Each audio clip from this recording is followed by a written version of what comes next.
Hello friends, আমি অচিন্ত। আমি চলে আসলাম YouTube channel two side kitchen. আমি এখন আপনাদের রেসিপি শেয়ার করবো।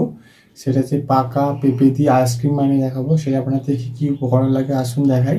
তাই এক কথা বলে দিই, আমার চ্যানেল রেসিপিটি ছাড়া আছে। আপনারা যদি ভালো লেগে থাকে অবশ্যই লাইক কমেন্ট ও শেয়ার করবেন, বেশি বেশি করে শেয়ার করবেন।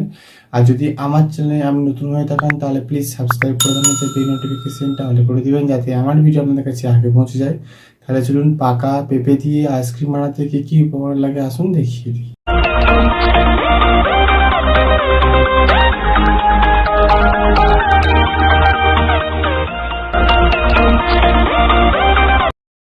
পাকা পেঁপের আইসক্রিম বানিয়ে দেখাবো। তো সেটা বানাতে কী উপকরণ লাগে দেখিয়ে দেবো। তার এক কথা বলে দিই, ভিডিওটা প্রথম থেকে শেষ অবধি দেখার অনুরোধ রইল। তার জন্য রেসিপিটা শুরু করি। কী উপকরণ লাগে আসুন তাহলে দেখিয়ে দিই। এখানে আমি পাকা পেঁপে দিয়ে ছোটো ছোটো করে কেটে নিয়েছি, পরিমাণ মতো চিনি নিয়েছি, আর বিট লবণ নিয়েছি পরিমাণ মতো। তার জন্য রেসিপিটা শুরু করি। পেঁপেগুলো পেস্ট করে নেব, চিনিটা দিয়ে দেব, বিট লবণটা দিয়ে দেব, সামান্য একটু জল দিয়ে দেবো, ঠান্ডা জল দিয়ে পেস্ট করে নেব। পেস্ট করে নিয়েছি। এটা আমি এবার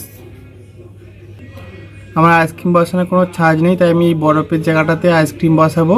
এবারে আমি ঢেলে নেব পেঁপে যে পেস্ট করে রেখেছিলাম প্রতিটাতে।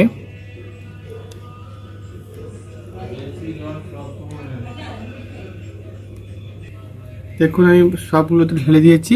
এটা আমি এবার 5 থেকে 6 ঘন্টার জন্য ডিপ ফ্রিজে রেখে দেবো, তারপরে আপনাদেরকে দেখাবো। পাকা পেঁপে দিয়ে আইসক্রিম রেসিপিটা রেডি হয়ে গেছে। এটা আমি 5 থেকে 6 ঘন্টা ডিপ ফ্রিজে রেখে দিয়েছিলাম।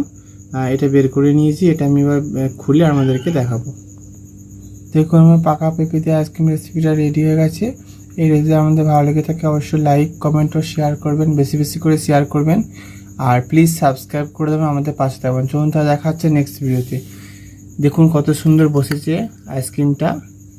এটা আইসক্রিম বসানোর ছাঁচ থাকলে আরও ভালো লাগতো দেখতে। তো আমার তো ছাঁচ নেই, সেই জন্য আমাকে বরফের জায়গাতে বসিয়েছিলাম। তা চলুন রেসিপিটা চলুন তাহলে দেখা হচ্ছে নেক্সট ভিডিওতে।